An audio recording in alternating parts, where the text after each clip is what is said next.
నమస్తే. ఉమ్మడి ఆంధ్రప్రదేశ్ రాష్ట్ర విభజన సరిగ్గా జరగలేదు.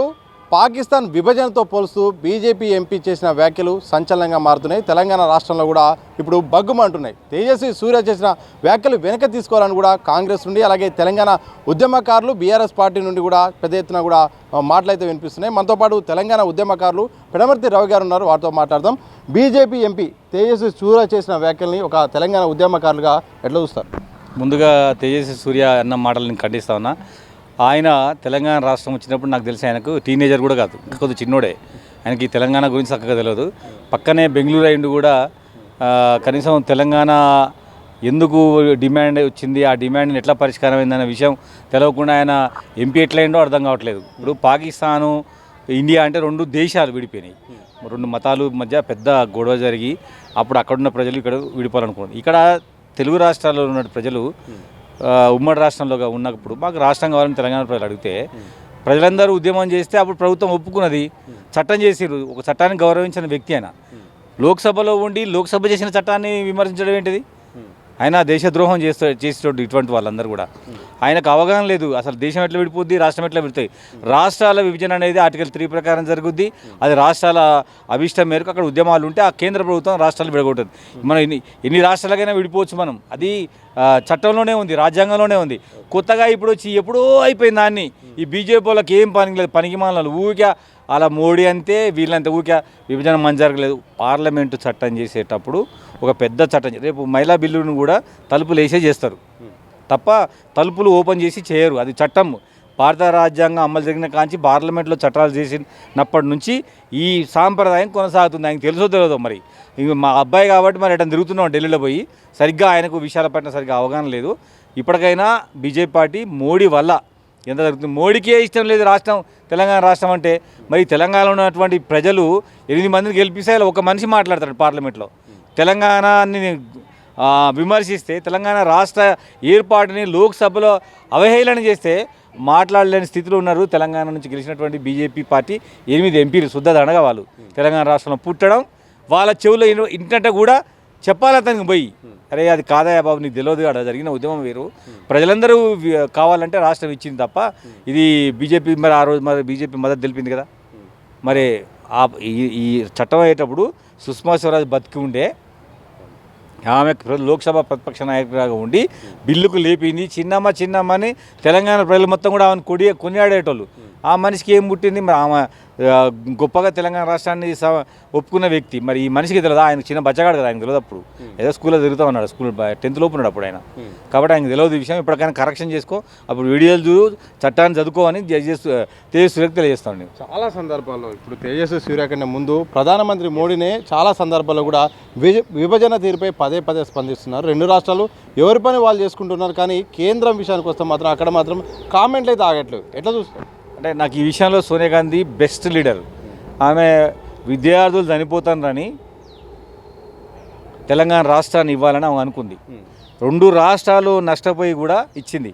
ఈ మోడీకి ఏం తెలియదు, ఊరికే తెలంగాణ ఇచ్చేదాను బాగలేదు, విభజన చట్టం బాగలేదు, చీకట్లా చేసిరు, తలుపులే చేసిరు అని మోడీ అంటా ఉన్నాడు.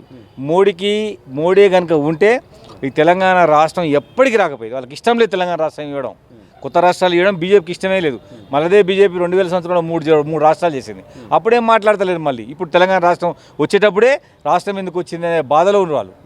సో తెలంగాణ రాష్ట్రం రావడం వల్ల టీఆర్ఎస్కు చాలా ప్రయోజనం చేకూరింది. బీజేపీ 0, కాంగ్రెస్ పార్టీ నష్టపోయింది. అయినా సోనియా గాంధీ ఈ ఉద్యమాన్ని గౌరవించి విద్యార్థుల మరణాన్ని చూసి సోనియా గాంధీ తెలంగాణ రాయించింది. ఈ విషయంలో సోనియా గాంధీకి తెలంగాణ ప్రజలు ఎప్పుడు కూడా కృతజ్ఞతగానే ఉంటారు. విభజన తీరు సరిగా జరగలేదు, అందుకోసమే 2 రాష్ట్రాలు ఇప్పటికి కూడా గొడవలు జరుగుతున్నాయి, ఘర్షణ వాతావరణం జరుగుతుందని కూడా ఆయన చెప్పారు. నిజంగానే విభజన తీరు సరిగా జరగలేదు, 2 రాష్ట్రాల మధ్య ఏమైనా యుద్ధ వాతావరణం ఏమైనా కనిపిస్తూ ఉందా? అసలు ఉద్యమం చేసేటప్పుడే కొట్టుకోలేదు, ఉద్యమం చేసేటప్పుడే ఉద్రిక్త వాతావరణం నెలకొనలేదు. పార్లమెంట్లో చట్టాలు అయితే ఎట్లా జరిగితే మన ఈ చట్టం కూడా అట్లయింది. లోక్సభ సభ్యులు రాజ్యసభ సభ్యులు అందరిని కూర్చోబెట్టి ముందుగా రాజ్యసభలో బిల్లును ఆమోదించారు, తర్వాత లోక్సభలో బిల్లును ఆమోదించారు. అందరం అక్కడే ఉన్నాం ఢిల్లీలో. ఏ గొడవలు వాళ్ళ ఆ రూమ్లలో అటువైపు ఉందో ఏబీ భవన్లో మేము ఇటువైపు ఉందాం, అంతే తప్ప ఎప్పుడు ఏమనుకోలేదు. చాలా సామరస్యపూర్వకంగా ఇవాళ ప్రశాంతంగా ఆంధ్ర రాష్ట్ర ప్రజలు ఆరాంగా హాయిగా వాళ్ళ ప్రాంతాలు ఉద్యోగం చేసుకుంటారు, వాళ్ళ ప్రాంతాన్ని వాళ్ళు డెవలప్ చేసుకుంటారు. వాళ్ళ రాజధానిని వాళ్ళు బ్రహ్మాండంగా వేల కోట్ల రూపాయలు పెట్టి ఇవాళ అమరావతిని రాజధానిగా వాళ్ళు పెట్టుకుంటారు. ఇక్కడ ఏమైతుందని చెప్పండి, ఇక్కడ ఈ హైదరాబాద్లో ఏముంది బంగారం, ఈడికే వచ్చి ఉండండి వాళ్ళు పోయి వాళ్ళ ప్రజలకు వాళ్ళ తల్లిదండ్రుల దగ్గర ఉండి వాళ్ళు ఇల్లు కట్టుకొని హ్యాపీగా ఉంటే ఈ మధ్యలోనికి కళ్ళు ఊడుతున్నాయి వీళ్ళకి. ఈ తెలంగాణ ప్రజలు ఆంధ్ర ప్రజలు సౌఖ్యంగా ఉండటం, మనిషికి అన్నదమ్ములా కలిసి ఉండడం వాళ్ళకి ఇష్టం లేనట్టుగా అనిపిస్తుంది.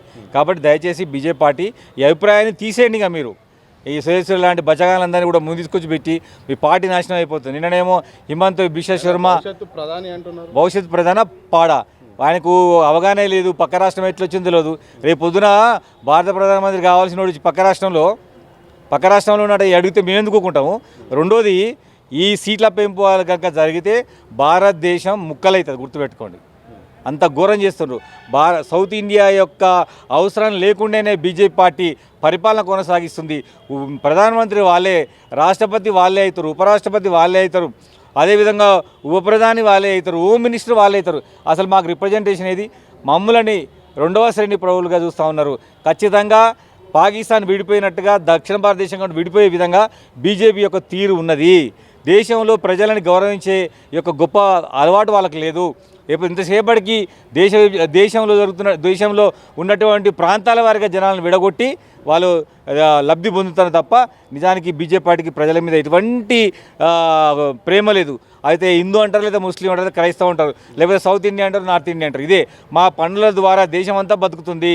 మా పన్నుల ఆధారంగా ప్రో రేటు ప్రకారం సీట్లు పెంచాలని ముఖ్యమంత్రి గారి డిమాండ్ సరి అయింది. అట్లా చేయాలని నేను కేంద్ర హోంమంత్రి అమిత్ షాకి విజ్ఞప్తి చేస్తా ఉన్నా. ఎజ్జే సూర్య, నువ్వు ఎప్పుడొచ్చినా హైదరాబాద్లో ఖచ్చితంగా నేను అడ్డుకుంటాం. నీ మాటలు వెనుక తీసుకోకపోతే సరైన సమయంలో నీకు బుద్ధి చెప్తాం. చివరిగా చెప్పండి, మీరు ఒక తెలంగాణ ఉద్యమకారులుగా, రాష్ట్రం వచ్చి కూడా 12 ఏళ్ళు అయిపోయింది, ఇక ఎవరి పని వాళ్ళు చేసుకుంటారు. కానీ తెలంగాణ ఏర్పాటు పైన అలాగే విభజన తీరుపైన కూడా భవిష్యత్తులో మాట్లాడే నేతలకు మీరు ఇచ్చే సూచన ఏంటిది? వాళ్ళు మూర్ఖులు, అవగాహన రహితంతో మాట్లాడుతున్నారు. మీకేం సంబంధం? మీకు బుద్ధి చెప్తాం మేము. ఖచ్చితంగా ఇటువంటి మాటలు వెనకకు తీసుకోండి. లేని పక్షంలో సరైన సమయంలో మీకు జరిగే తీరు ఎటువంటి ఉంటుందో అర్థం చేసుకోవాలని మిమ్మల్ని కోరుతా ఉన్నా. మీ లెక్క మాట్లాడేటోళ్ళం కాదు. మేము తెలంగాణ రాష్ట్రం కోసం కొట్లాడిన వాళ్ళం, ఆ రాష్ట్రాన్ని తెచ్చుకున్న వాళ్ళం, దాంట్లో ఉన్న మధురిమ అనుభవిస్తున్న వాళ్ళు ఆంధ్ర వాళ్ళు మాకనే హ్యాపీగా ఉన్నారు. కాబట్టి దయచేసి మీ ప్రాంతం గురించి మీరు మాట్లాడుకోండి. మీరు మీ ఎంపీ సీట్లలో గురించి గొప్పగా చేసుకుని తప్ప తెలంగాణ విషయాల్లో జోక్యం చేసుకోవద్దని ఎడ్యుకేషన్కి విజ్ఞప్తి చేస్తా ఉన్నా. మొత్తంగా ఇది ఇంకోసారి తెలంగాణ రాష్ట్ర విభజన పైన కూడా బీజేపీ ఎంపీలు ఇలా మాట్లాడితే మాత్రం భవిష్యత్తులో ప్రజా తీర్పు మాత్రం వ్యతిరేకంగా ఉంటుంది. ఇప్పటికైనా సూర్య అయితే మాత్రం మాటలు వెనక్కి తీసుకోవాలి, అలాగే అతనిపై బీజేపీ చర్యలు తీసుకోవాలి. సరైన అవగాహన లేకుండా ఇలా రాష్ట్ర విభజనపై మాట్లాడుతున్నారు. 2 రాష్ట్రాలు విభజన జరిగాయి. ఏ రాష్ట్రం పని ఆ రాష్ట్రం కూడా వాళ్ళ పని వాళ్ళు చేసుకుంటున్నారు. చాలా సుభిక్షంగా ఉండాలి. ఇలాంటి సమయంలో పదే ప్రధానమంత్రి మోడీ కానీ అలాగే బీజేపీ ఎంపీలు ఇలా వ్యాఖ్యలు చేయడం సరైనది కాదు. తప్పకుండా ప్రజల నుండి వ్యతిరేకత వస్తుంది. అలాగే ఇంకోసారి ఇలాంటి మాటలు మాట్లాడితే మాత్రం తగిన శాస్తి కూడా జరుగుతుందని కూడా తెలంగాణ ఉద్యమకారులు పిడమర్తి రవి గారు చెప్తున్న సందర్భం కనిపిస్తుంది. కెమెరా పర్సన్ ప్రశాంత్తో సతీష్, దిశా టీవీ, హైదరాబాద్.